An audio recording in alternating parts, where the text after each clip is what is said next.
We'll go from 70 to 100. We'll be writhing around and everyone will be like, oh my goodness, at the top, it's going to break out and then it'll collapse. And then at 70, people will be like, oh, the bear market's over, and then it'll explode again. And so I think we're in that period. Okay. And then when we go through the highs, we'll head up to, I think, 180. By when? Today's guest is Dan Tapiero, the CEO, CIO, and founder of One Roundtable and 10T Fund, which collectively manages over $1.5 billion in investments. I'm excited to have Dan on today to talk about his point of view in the current crypto market, mid to late stage investing, his past career, and everything else in between. Dan, welcome to the show. Okay, thank you. Everything else in between? Everything Do I need to be worried about that? That's my disclaimer. Like, hey, anything's fair game here. All right, whatever you like.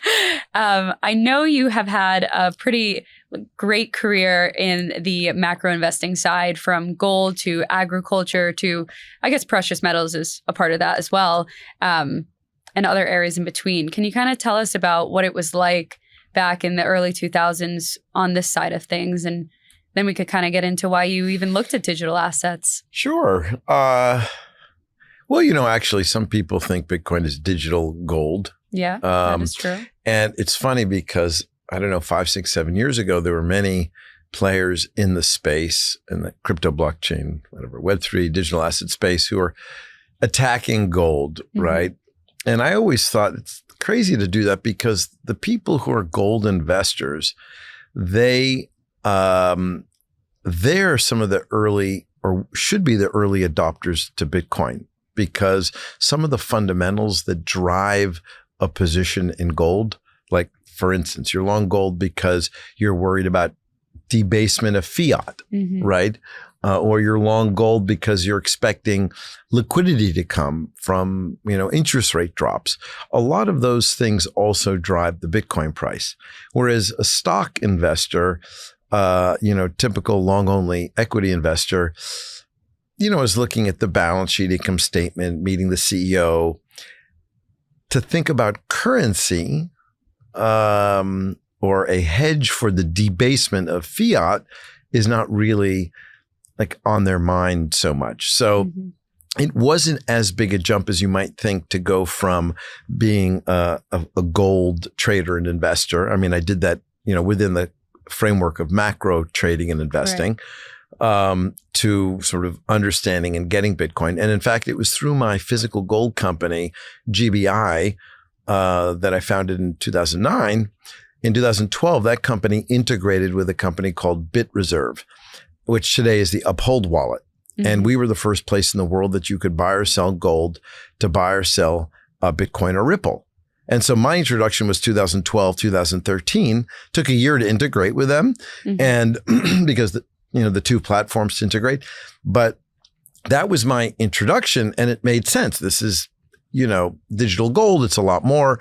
I don't think at that time I understood sort of the complexity of blockchains, and I wasn't able to make my way through yet to the Satoshi white paper. It was just seemed very, it took me some time, but having had that background in gold and thinking about all the reasons why one would invest in gold, they're very similar to why one invest in Bitcoin. So for me, it was a natural progression. Do you still have friends or colleagues that are in the gold investing side that don't see the value of Bitcoin? Yeah. What do they say? Yeah. Well, and what do you say back? I think they haven't done the work. Or they have done the work, but people they're so committed to their sort of philosophy. I'm a big believer in gold. I think that gold is the best hedge for the traditional system. If you're long a portfolio of stocks, bonds, commodities, currencies, whatever it is, I think gold is a great hedge. Like every traditional portfolio, and whether it's a 70, 30, 60, 40 mix or 70, 20, 10 or whatever the mix is, you should have 5 to 10% of your portfolio in gold. So I think it serves that purpose. To me, Bitcoin and the digital asset world is, I would say, a hedge against the old world. I think that, if you look at any digital asset, it's outperformed anything in the traditional world dramatically over the last 10 years. And this is something that is very hard for people to understand. So what do I mean? If you go back 10, 11 years ago, the NASDAQ, which has done very well over the last 10 years, is actually down about, over 99% against Bitcoin. It's also down 99% against Ripple. It's down 99% against a lot of digital assets that you might not even think are worthy. And so I find that very interesting. It's almost, I see the digital world holistically, the digital asset ecosystem. That's Bitcoin, Ethereum, all the alternative alt currencies, if you want to call them that, or alternative protocols, other blockchains, and all the equity of the businesses in the space. And so that whole world has been appreciating against the old world of real estate, stocks, bonds, in a really dramatic way. And so I have that sort of really from 20,000 plus feet up perspective on, and as an investor, it's more of an investment perspective. I want to be in the next 10 years in things that are going to appreciate the most. And I think you're losing tremendous purchasing power if you keep all of your assets only in the fiat world. So gold, for instance, which I love and which is a hedge to the traditional world, gold will also go down tremendously versus Bitcoin, ETH, and many of the other assets in the digital world. So have you segued away from gold then? No, I still have my exposure and I'm still own my share of that business, and I participate in board meetings. I'm not active in it. I don't know that I was only active at the founding and a little bit afterwards. And I think many gold guys have a little bit of Bitcoin, but the thing is that's really different about it is the average age of the gold owner has got to be something north of 50 or 60. It's a very old market. And Bitcoin and the digital world, the average age is like 30. And there's a lot of energy there. And I think, sometimes you read on X, people talking about, we, the OG Bitcoiners, and I don't mean me, just generally OG, we memed Bitcoin into existence. We willed it into existence. And I think, things move as a result of energy. And the energy in the gold space is weak. It's not great. It's older people, guys who've already made it. There's no dynamic interaction. I mean, in the crypto space, you've got a conference every single week, and there are thousands or hundreds of people. Side events, you can't even go side events. You go to Singapore 2049, there are 800 side events in 2 days. There is so much energy. People really, it's not just pushing a narrative. People have committed their life to Bitcoin becoming an integral part of the financial system and our whole economy. And it's even bigger than that. And if you listen to Saylor, sometimes people think, okay, well, he goes over the top a bit much. He's, micro strategy or strategy is, it's over leveraged or this or that. Forget about all of that. Just listen to his. I was at DAS last week and I heard his, 21 points to be in Bitcoin and it's really brilliant. It's very tight, very clean. It's a very thoughtful, intellectual approach. Even I, after sitting there listening to that, thought, oh my goodness, I don't have enough Bitcoin. I mean, how is it possible? Or I don't have enough exposure. Right. I do. I don't have any exposure in the old world anymore, except for gold and, a little bit of real estate. I just don't, because all of those assets have depreciated a lot against everything else that I have that's in the digital world. So that joke on X, sell a kidney and and DACA your Bitcoin. It's extreme, but you go in and you listen to Michael, and his argument's just so clean and tight now. Like in the beginning, I think he was, a little ebullient and, very emotional about it. And I think that's wonderful. That's what's driving it. But it's just such a refined argument. So the energy that a guy like that has, and the thousands of people who came to listen to him or to hear Trump at DAS as well.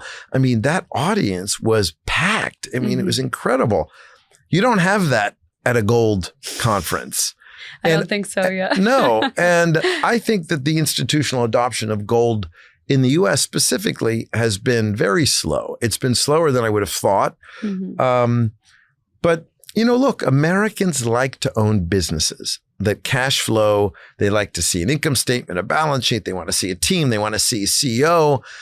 And you don't break, 100 years plus of equity investing history, and you have the greats like Warren Buffett, and he's just been a long only, essentially S&P plus type of investor. Right. And yes, he was long for 50 years, more, and 60 years. And that's been a great bet. So Americans, I think, and this might get into something more that we'll talk about in a few minutes, but I think equity as a form of ownership of business and of savings allocation isn't going away overnight. And on the other hand, I think everything of value is migrating on chain. And so I think in the next 10, 15 years, everything of value will be put on a blockchain. Yeah. And it will all be fungible with each other. And this movement with RWAs, I think, is sort of the beginning of it. This seems to really be picking up momentum. DeFi has definitely exploded again. And there's starting to be what I call growth stage protocols. So protocols that are, producing $200 million in revenue, where the value or the revenue doesn't accrue to an equity, it accrues to the token. Like, Aave would be a perfect example. And so I think we're moving in that world. But on the other hand, we're not getting there tomorrow. And this is a segue into what we do. I think that many of the companies, private companies that we invested in 10T and 1RT are, going to be having IPOs. They're going to be SPAC. There's going to be M&A. There's only one large crypto blockchain company that's public in the world, and that's Coinbase. And it seems to me really crazy that we've got $5 trillion of value in our space now. Bitcoin, ETH, and all the businesses we estimate are worth around $5 trillion, with only one large public company. I'm excluding the miners. They, to me, are more of a Bitcoin proxy. Yes, yeah. But in terms of businesses that are helping build the space, that are infrastructure, I think, our portfolio is going to have 3, 4, potentially more realizations in the next year. And I think we could have as many as, 6 to 10 in the next 2 years. IPOs from crypto companies. Yeah. I mean, well, we have Circle and we have eToro and, there are rumors about Gemini, and there was announced Kraken potentially is looking at Q1 26. And so, we have a company of ours that was approached by a SPAC. So to me, you don't go from where we are today to everything's on chain and everyone has a digital wallet and everything is, digital. There's an intermediate step. And I think that getting capital to the more successful, larger companies in the space, there's a lot of venture and there's also, there's some fraudulent actors. We had to live through SBF and FTX, and he really set the space back. Right. He did a lot of damage to the credibility that the space has been attempting to build over the last 10 years. And I think a public stamp of approval, whether, you can go through the process and be on NYC or NASDAQ or SPAC'd, it will help build trust in our world. It's also more recognizable to the average investor. They don't have to go download a Phantom wallet or something where they're not familiar with it. They could probably just go onto Robinhood or whatever exchange they use and go buy the stock for these future IPOs. Yeah, I think that's right. And then in terms of capital formation, capital allocation, they are investing in, a company, a team, a board that is going to know how to allocate capital within the space. And I think if you're just a civilian, you're new, you say your phantom wallet and you're looking at, well, do I do Bitcoin or do I do Chainlink or Ripple? I mean, there are, of course, massive differences between these cryptocurrencies. It's very daunting. It's very confusing. But do I say, okay, I'm going to give, and I do think people should invest in Coinbase. I think Brian Armstrong and that team is fantastic.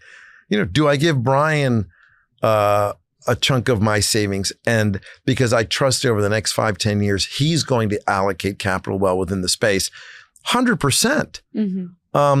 And one of the things we haven't talked about yet, I mean, probably the second most important development in cryptocurrency since the white paper to me is this shift in the Trump administration. I mean, we have gone from the most negative environment. U.S. founders leaving, and now they're coming back. Right. To the most positive.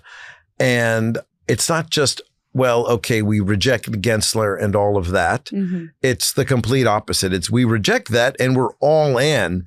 And if I was at the digital summit, in DC, and it's incredible to hear Hester and Cynthia and all of these people down in DC who have been pushing hard for Bitcoin and digital assets, crypto, to become more acceptable, more acknowledged, elevating the profile in DC and on Wall Street, that now there's a voice. I mean, everyone in the administration owns cryptocurrency. Trump himself, he spoke at DAS 2 weeks ago, which was great. I know it was just a Zoom call in, but it was fantastic. It still is something, yes. It was great to have a president call into a cryptocurrency conference. Yeah. I mean, that's crazy. Think about, would Biden have done that? Would Obama have done that? I mean, no. And so they didn't. No, of course not. Of course they didn't. They were the other way. Would they? They were like, no, they thought it was all about fraud and money laundering, and they just didn't do any work and didn't understand that it was an important new technology. Yeah.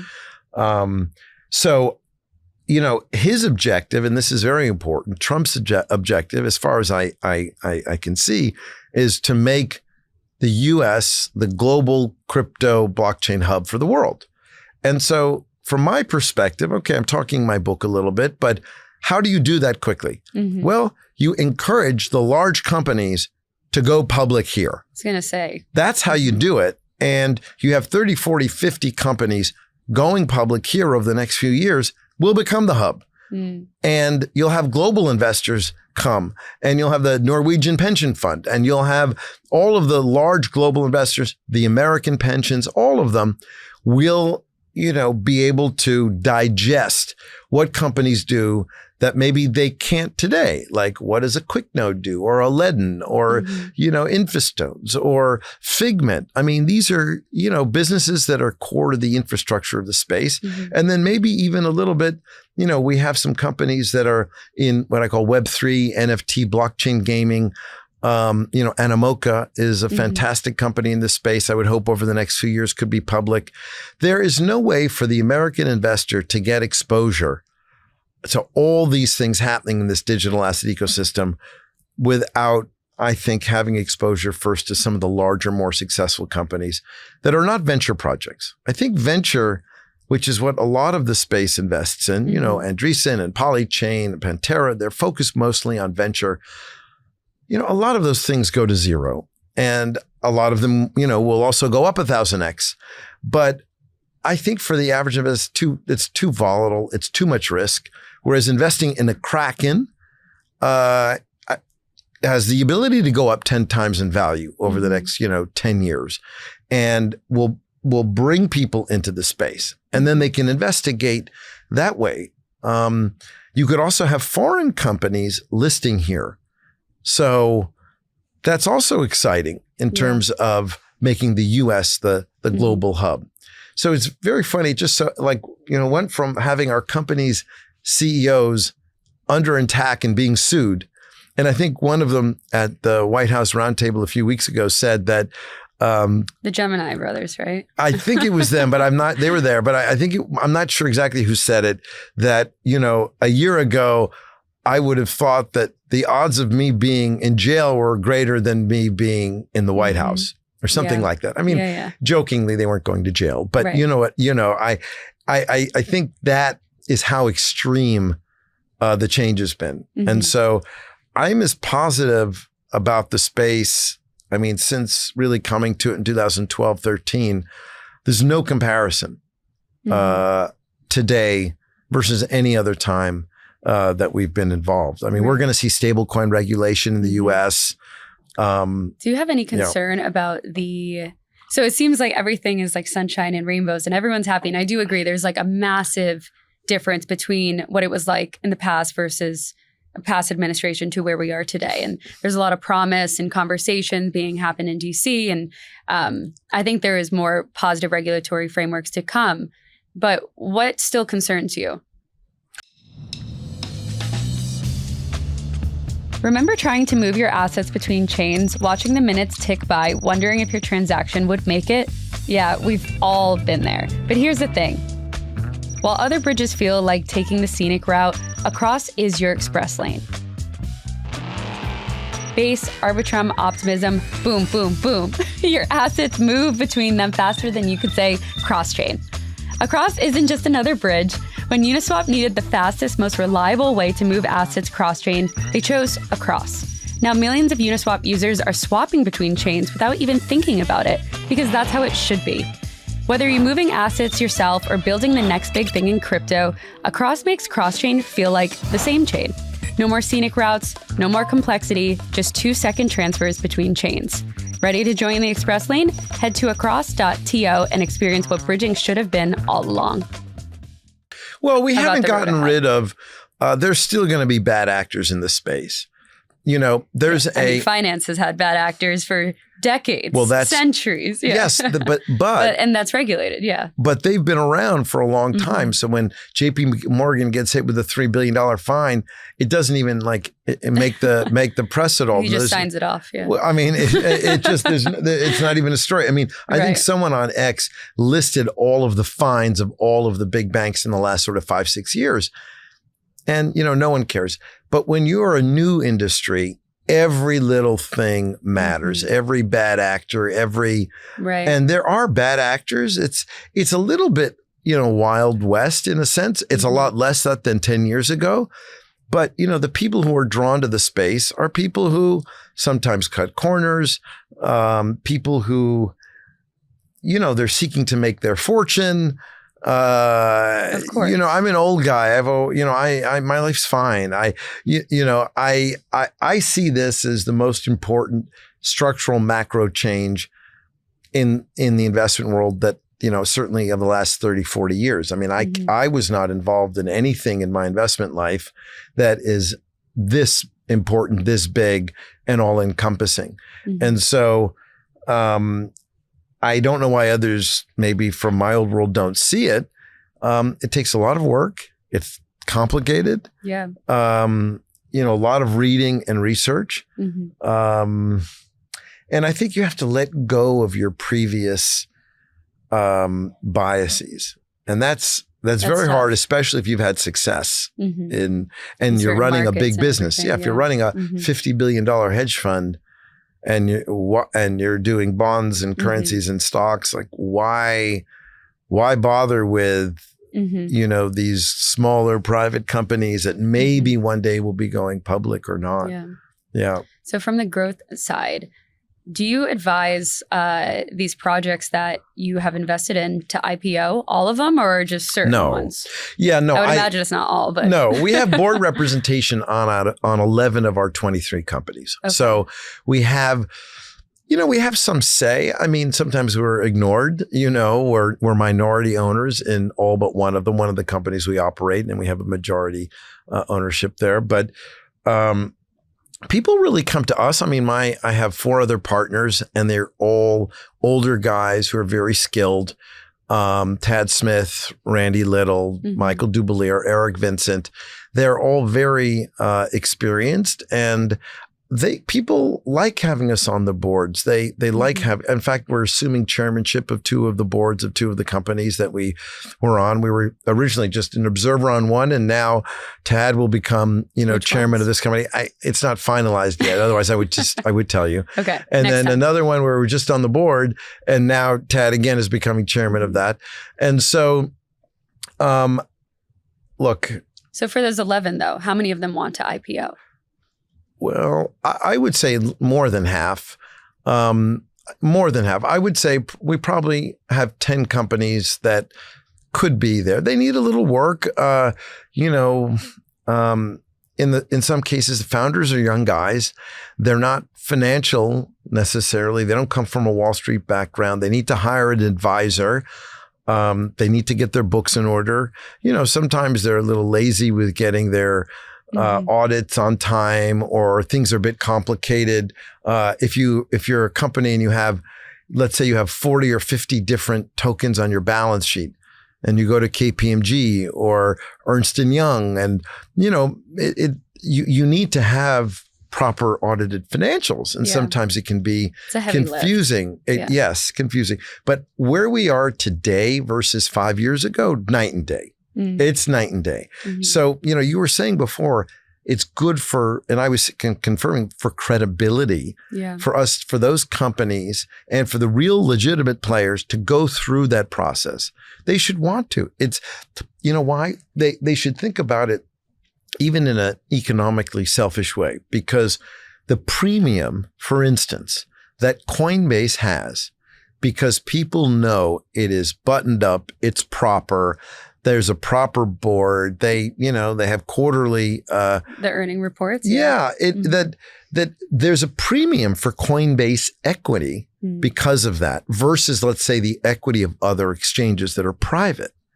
So I keep telling my guys, listen, it behooves you to be more buttoned up. It behooves you to figure out how to look like a company that could be public, because you want your stock to be worth more. These guys have been working on their businesses 5-10 years. You want to have a natural boost to the value of your equity. You've been working 10 years. Go through the process, be a proper buttoned up guy, work with the regulators, work with the authorities. Now, saying that with the previous administration, you might have not fell on deaf ears. Right. Okay. But now, the SEC has a crypto task force. They're very, from being down in DC yesterday, listening to what, people have been saying that they're doing. They've been very encouraging. So I think that's how we become the global crypto hub. I mean, I'm seeing it. It is happening. And it's not just about like regulation on stable coins. It's about an open mind and an acceptance that the digital asset world we want here. And we don't want it in China. We definitely don't want it in Russia. I mean, there are some places around the world that are very dicey, and let's not mince words about it. They're dicey. We don't want them controlling any part of this world. Now, thank goodness they're behind us. And I think now they're really going to be left in the dust. I don't see any region. Europe is too slow and bureaucratic. The Chinese change their mind about something every few weeks. They change the capitalist rules. Who knows? Jack Ma disappears for 2 weeks and he comes back. It's not a place where you want to do business. I understand those asset markets can go up, but they did something even just yesterday that I was reading, and I just thought to myself, I had a little bit of a heart attack for capitalists there, because they wake up and they change their mind. And here we have laws and we have rules, and I think that validation of, being a public company. And again, SPACs, that's also a means for companies. Maybe it's a little less arduous, but I think it's just as valid. And there've been many successful SPACs. I think you're going to see crypto companies also being SPACed now. So we do have laws and rules here, but I also felt like during the last administration, I saw a lot of crypto companies complain, like, we just got a Wells notice. We don't know what we did wrong. And it's essentially like, hey, go fix this. And now it was terrible. a mess. Yeah. It was terrible. Mm-hmm. And it was shoot first and ask questions later. Mm-hmm. I mean, look, we invested, Kraken was under attack. Gemini was under attack. Yeah. Robinhood, Ripple, mm-hmm. It wasn't just companies we own. I mean, we felt it more because, my LPs, my investors were asking, well, Dan, they're being sued by the SEC. Well, what does this mean for the value of the company? I'm like, well, at the moment, we don't know. Mm-hmm. And now I think we do know. Mm-hmm. Because all those things were dropped immediately. Yeah. It was incredible. How did you kind of hold your stance then? Well, there weren't any definitive conclusions. And so until there's something definitive, I just told my investors, look, we're not going to respond to every headline. Mm. Every news story that gets put out by, the Washington Post or whatever it is, we're not going to respond to that. If there's something real, and, there's action taken, then we'll respond. And it started to change, to be honest, even a little bit in the summer of 23. I don't know if you remember, but one judge deemed XRP not a security. Mm-hmm. And Judge Torres. Correct. I wrote about that. Correct. Mm-hmm. Correct. So that was, I don't even want to call it a glimmer of hope. I mean, it was a little bit of a glimmer of hope. But then, of course, Larry Fink came out soon after and said, well, I think Bitcoin is, an important asset for the world. Yeah. It's not for fraud. And we're going to be bringing out an ETF. Yeah. So the summer of 23 really got things going. Mm-hmm. I also felt like the Bitcoin spot ETFs were very valuable when they first came out in January of 24. Last year. Yeah.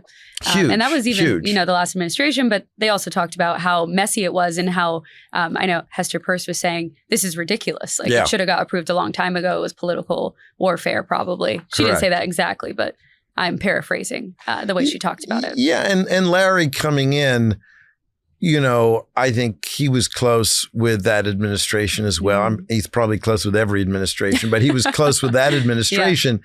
Yeah. And I think whoever orange pilled him, he, did his best to say, look, this is a real financial product for us, BlackRock, and we're going to launch this thing. I think that was very helpful, but it wasn't enough. Yeah. To be honest, I mean, because this was, middle of 23, 24, we were still being attacked. Mm-hmm. And so now we have every member in the cabinet owns some cryptocurrency. People get it. And so even Elon and his Doge, I mean, we all laugh a little bit, but Doge is Dogecoin, based off Dogecoin. Yeah, whether or not we're explicitly saying it. I was in a cab yesterday and something came up and the guy mentioned that he'd bought some Dogecoin the minute Elon, usually that's a very negative sign when you have the cab drivers buying, but I still think it's we have plenty to go in this cycle too. I was going to ask you that. Yeah. Because I feel like some people are like, oh, the bull market's over for this cycle. Yeah. We're in like this weird bearish phase. And I don't know if I necessarily agree with that, but it's not what I think. It's what you think. Yeah. Well, it's what we both think. Sure. I think I've been thinking about 180 on this cycle. And I'd always thought, even in 23, 24, we're going to head up to about 100 and then we're going to stop. And people would say to me, well, Dan, why are we going to stop? This is when we were 20, 30, 40, 50. I was like, we're going up to 100. We're going to break through 60, which was the old highs from 21 or 65. And then we're going to stop at 100 because financial markets like to stop at big round numbers. The Dow stopping at, 10,000, or the S&P stopping at 1,000 or NASDAQ.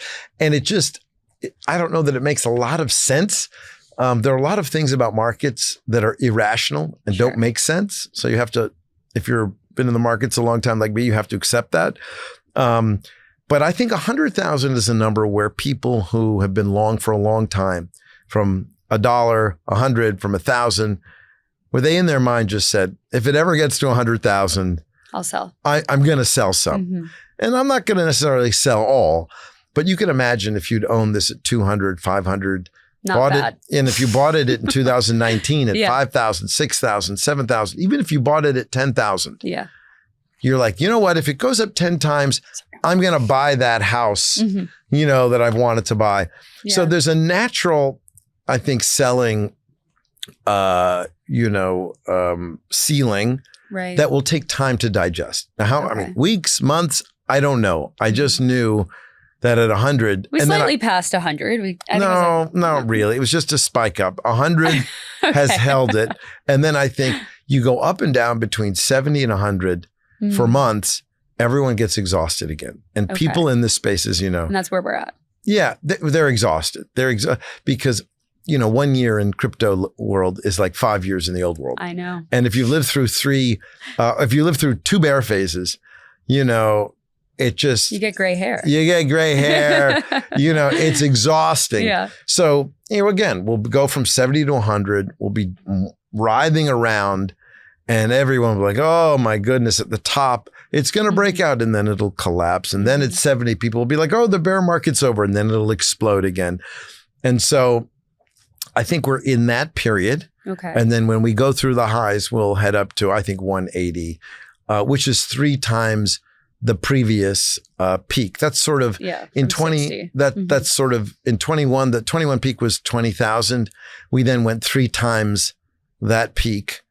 In 2017, 18, the peak was 21,000. We then went 3 times that, 60,000 in 21. And now I think we go 3 times.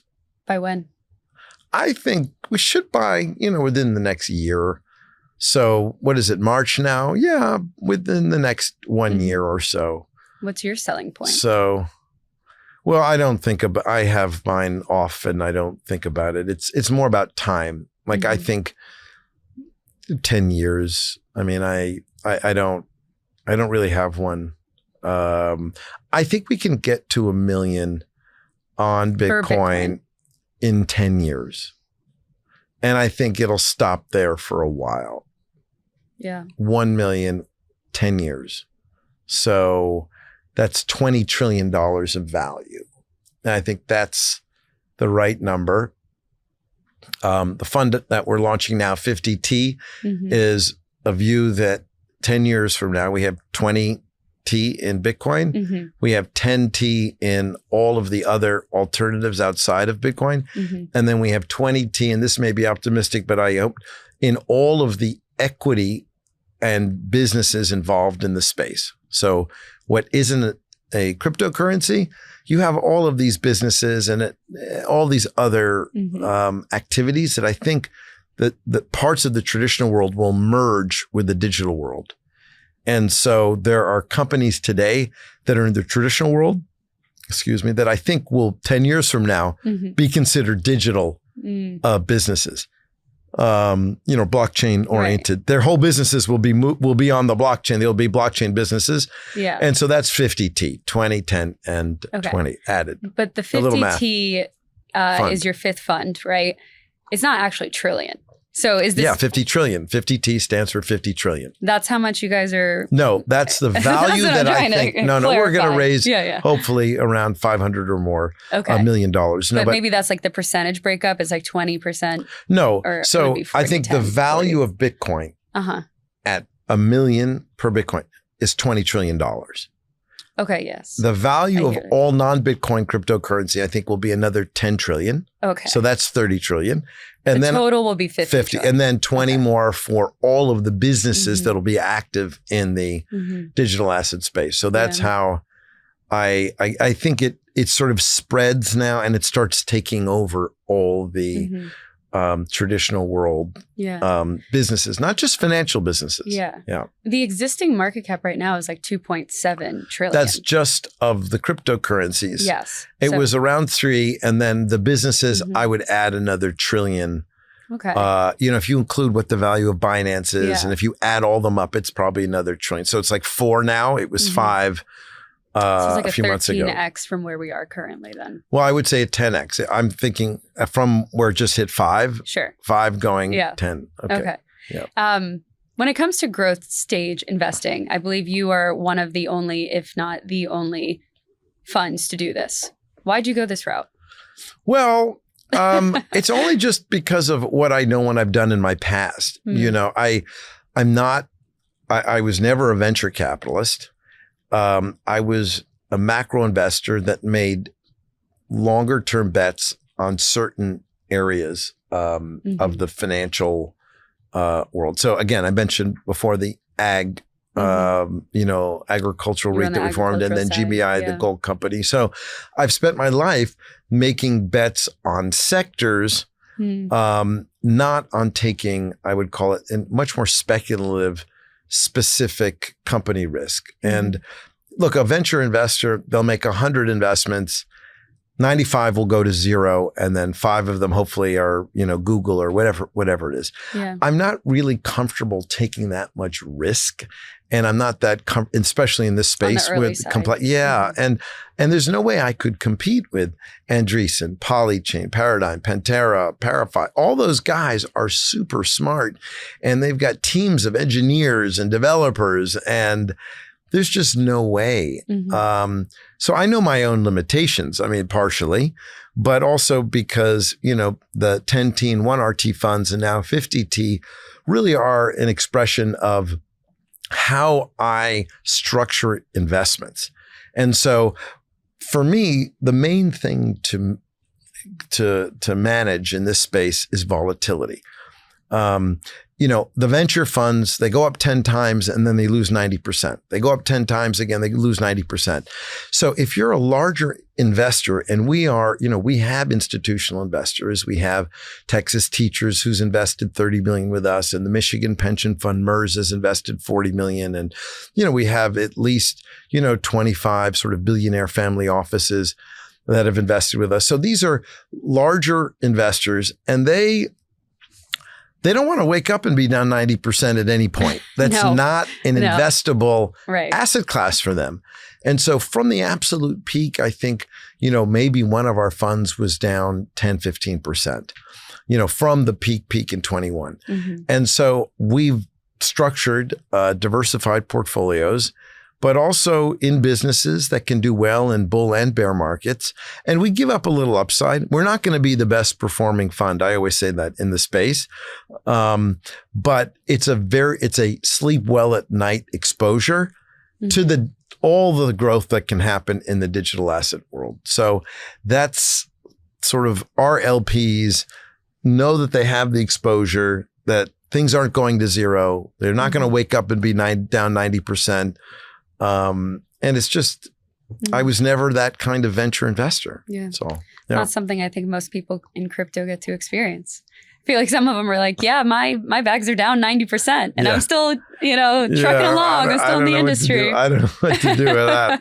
That's not your type of No, category. I'm too old for that. We let the young guys, do that. Yeah. I feel like there's some older people doing that. Definitely cycling through the meme coins. But I feel like that hype is also kind of gone at this point. Yeah. Wow. That was really, that was incredible. From the growth side though, there are startups that have made it through cycles, but that doesn't necessarily make them worth investing in. Correct. So what makes one worth investing in? If you look at certain elements, categories, obviously we can't speak to all of them, but maybe you do have certain themes. I do. Well, it comes down to making money. And, I'm a fiduciary for my investors, and we do a very rigorous sort of diligence process. And my companies need to be making minimum 30, 40, 50 million in revenue. So that's sort of a marker for us. We need to invest in companies that are a little more mature, more developed. They already have product market fit. Right. They're not like, they're not scrambling to make the payroll. They have a proper board. There's leadership is, the CEO is a real leader, not just some guy out of his garage who got lucky. No, I mean, it's true. Hey, that's how Bezos kind of started. Yeah, I know. But then he became, right, but that was also venture. And I'm not saying, I don't tell our investors that we're investing in Amazon at, $1. Yeah. But maybe we are investing in Amazon circa 2010 or 2007 or something like that. I think that, so I want to see a level of maturity, and I want to see a company that's doing something that I believe is core to the ecosystem that almost no matter what will be around in 10 years. So I think we have like less downside risk than some of the projects in the space. And maybe we'll make less. I mean, I'm shooting to make a 5 to 10x over the 10-year life of the fund. When we write our 50 to 70 page investment memos, we're solving for that. Can we make a 5 to 10x return if we held this investment for 10 years? And that's my focus. And, we passed on FTX 3 times, thankfully. We passed on BlockFi. We passed on Celsius. We passed on over 200 deals in the last few years. We passed on companies we like Fireblocks we like, Chainalysis we like them as businesses, but their valuations were so high, 50, 80 times revenue, very difficult to enter into an investment and make a 10x return when you're starting at that point. And so that's really, we look at usually 10 times revenue or less.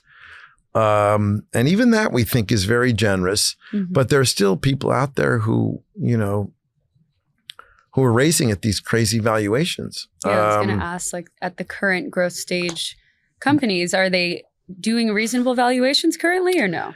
Well, look, there's only been one growth deal in the last 2 years, and that was the Phantom deal that Sequoia did. And the space dried up because many of those growth investors from the old world who came in 21, they got really hurt. They got burned. And they got burned and they moved out. And maybe they'll come back, but it's been very thin on our side. Like we find, it's great for us on the one hand, but on the other hand, I wish there were more people who were looking at the growth stage. Like we need people to lead these rounds with. It's not like, and so I think in some cases there's some growth rounds happening now, but in some cases the valuations are reasonable, but in some not. Like, because some of the companies raised at high valuations in 21, they don't want to do a down round. So they're making the same amount of money they did in 21 or a little better, but they want twice the valuation. So I think it's going to be a little difficult for some of them. Yeah. In terms of what you're looking at with the 50T fund. Yes. What are you interested in? So this is a little different. This is a reflection of like 5 years in the space. 60% of that portfolio will be in growth equity, or maybe we're a little more earlier growth and mid-stage growth, but in the equity of those companies.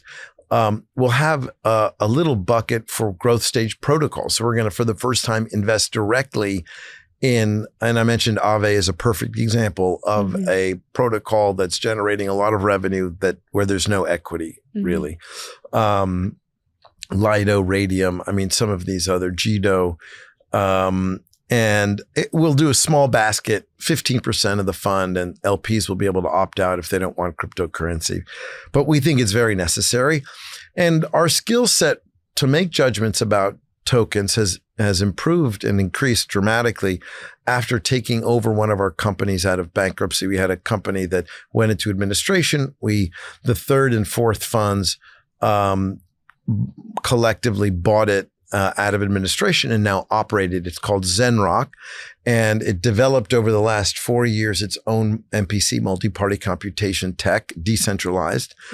And we're launching actually this week, it'll be decentralized wrapped Bitcoin product that will eventually have yield. I think day one it won't have yield, but we will be bringing yield to it. Yeah, we'll get the yield. It'll be only a few percentage points. It will be better than nothing. So, but it always struck me as weird. If you were an active mover operator in DeFi, why would you custody your Bitcoin in a single place? BitGo, great company, but the wrap Bitcoin, it's all custodied at BitGo.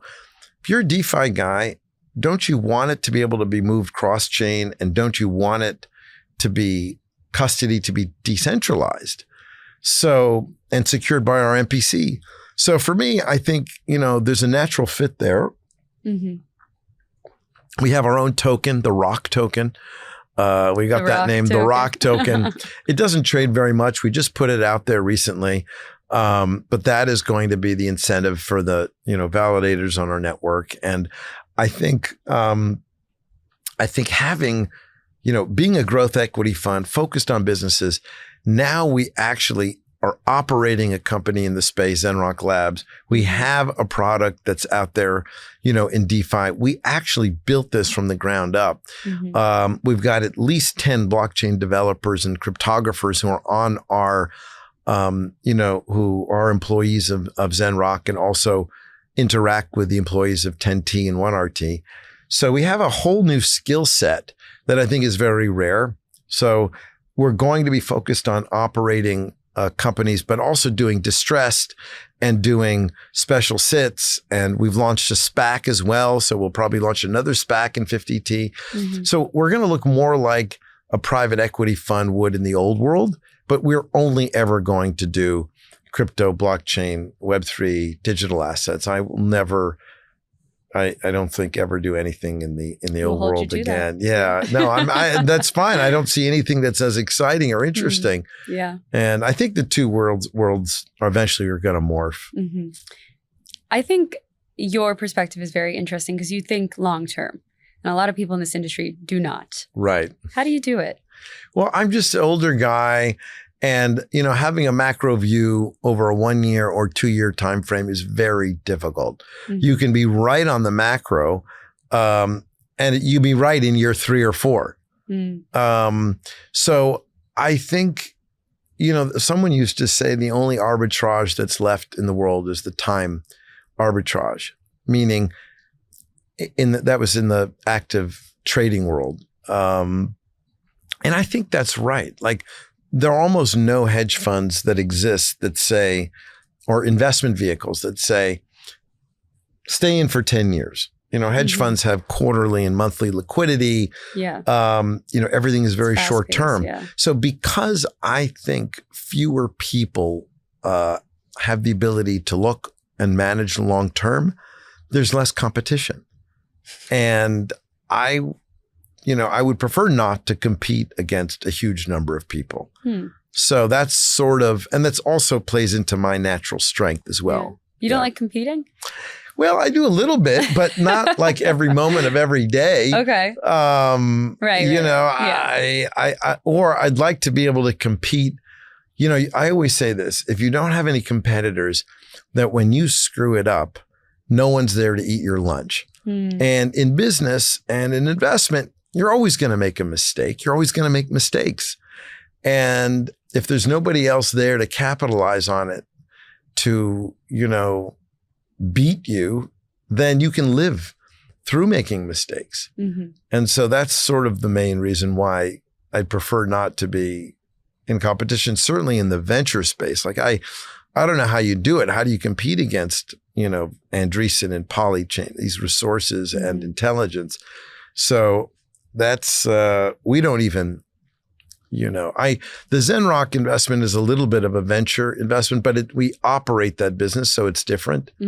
But yeah, I'm shocked that there aren't more competitors in the growth space. I'm surprised too. I mean, look. Every time you get on stage and say it, I'm like, I know. Is that true? And then I'm like, oh, it is really true. Find one. I mean, I'd love to have a conversation with the guy. No, there are, some of the venture funds, they do their follow-on rounds. They'll do the seed and then they'll do the A and the B and the C. Yeah, they'll stay on. Right. And but that's not their specialty. No, we focus on B and C and later, and then we do a lot in the secondary. So yeah, I'd be happy for more people because we need more capital to be allocated to the growth stage. And once these venture investments that Andreessen is making are successful, who's going to be there to write, a $50 million check? Like that, we were sort of writing on average 30 to 50 million, and we've invested as much as 180 million into a company. Ledger, we invested 180 million, and we did 150 million into Animoca and 140 million into Kraken. So those are larger numbers. the VCs are writing much smaller checks and spreading them around. Right. So I don't know who's going to be there to do the B's and C's. Maybe Sequoia. I don't know, but like, it's not more than a handful. And this is all we do. They all do other things. I don't know how to do the other things. We'll leave that to someone else. Yeah. Exactly. Last thing, Dan, I feel like we've covered a lot of ground. I always love to ask my guests this. Can you leave us with a piece of advice? Something that you've carried with you throughout your time in this industry? Yeah, in this industry. Well, yeah, I would say that. Or life.